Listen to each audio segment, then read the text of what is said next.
حضور میں نے پوچھنا تھا کہ روزے تھوڑے لمبے ہو رہے ہیں تو کوئی حدیث یا کوئی روزے جو ہیں وہ 21 آور کے ہیں تو کوئی دعا یا حدیث ہے جو ہم پڑھ سکتے ہیں؟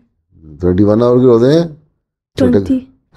20 کے نور میں. پھر کیا کروں؟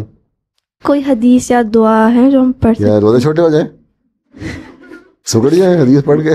نہیں، آسان ہو جائے یا آسان کیا ہو جائے؟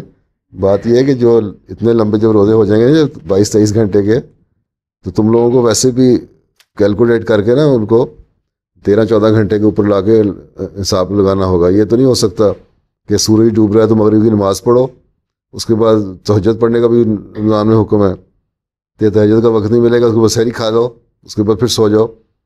تو ظاہر ہے کچھ کیلکولیٹ کر کے تمہیں اپنا وقت کا حساب لگانا ہوگا کہ اتنے گھنٹے کا روزہ، یہ فجر کا وقت، یہ ظہر کا وقت، یہ عصر کا وقت، یہ مغرب کا وقت ہے.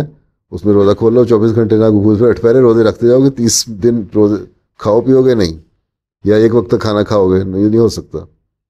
اس لیے ان ملکوں کے لیے اصول یہ ہے کہ اپنے ملکوں کے حساب سے کیلکولیٹ کر کے اپنے وقتوں کو، ان روزوں کو چھوٹا کرو.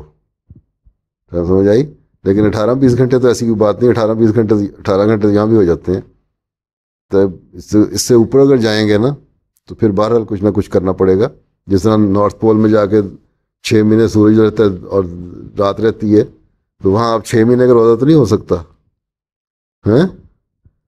اس لیے کیلکولیٹ کرنا پڑے گا ہمیں کہ دن کے وقت ہم نے کس طرح روزہ رکھنا ہے، رات کو زور، اور رات جب ہے تو جھٹپٹا سا ہی ہے نا، کوئی اندھیری رات تو نہیں ہوتی. تو فجر، مغرب، ظہر، عصر کس طرح وقت مقرر کرنے ہیں. باقی یہ ہے کہ صبح سحری اچھی طرح کھا لیا کرو تو بھوک ہی نہیں لگتی شام تک.